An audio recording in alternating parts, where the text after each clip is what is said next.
One Ethelbrog and Daltaí na Gaeilge breis tríthe bliain ó hin.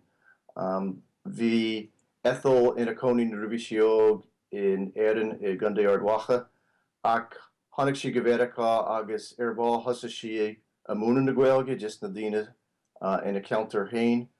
Agus thug sí faoi deadan de deacrachtaí a bhí ag daoine an Gaeilge ólam I rangaí scoile.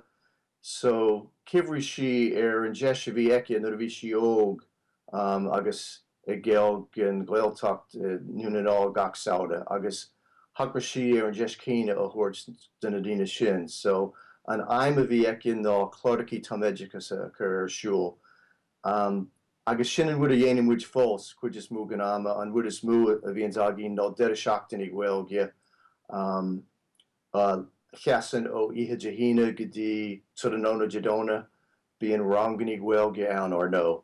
Agus léachtaí céardlanna bhfuil is simúla atá baint idir iad sin agus cultúr Gaelach.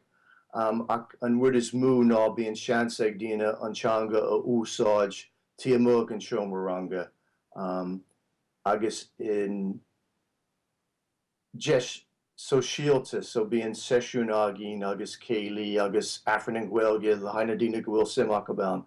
Agus sin an bhfuil a dhéanam muid bíon deireadh seachtain I Gaeilge agin I rith na bliana, seachtain omlán Gaeilge ag deireadh míúnasa, lá Gaeilge an tain chlár léa a bháin a bhíon agin in Philadelphia.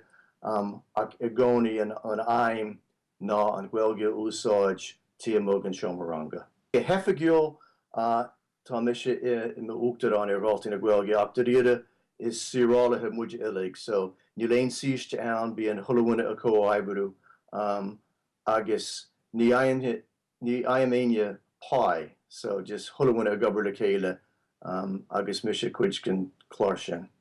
An cé deireadh seachtainna cuitinta a bheits agin nó deireadh seachtainna Gaeilge I lár beltainna agus ag an deireadh seachtainna sin be fáilte rith thulaimhine idir glantas a thuirigh cainteoirí lífa nó cainteoirí dúchas a fiú.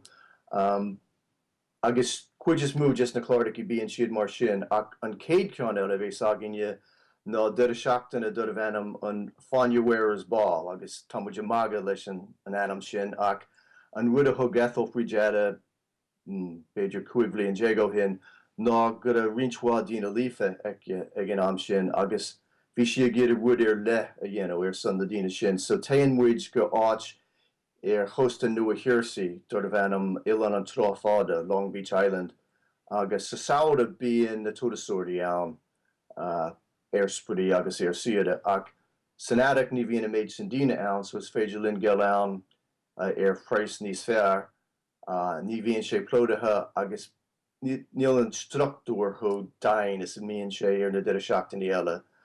Fanam muid nóstáin áitiúla bíon seomar fáilte agin sa gcuige mai daoine ann a sprudaí ligean san oíche agus a bhíh genú códa agus a ráide. Ba daoine go lánta agin a míán áitiúla le seomar príomháideach, so ba muid an sesiúnú dhéanamh chud éis.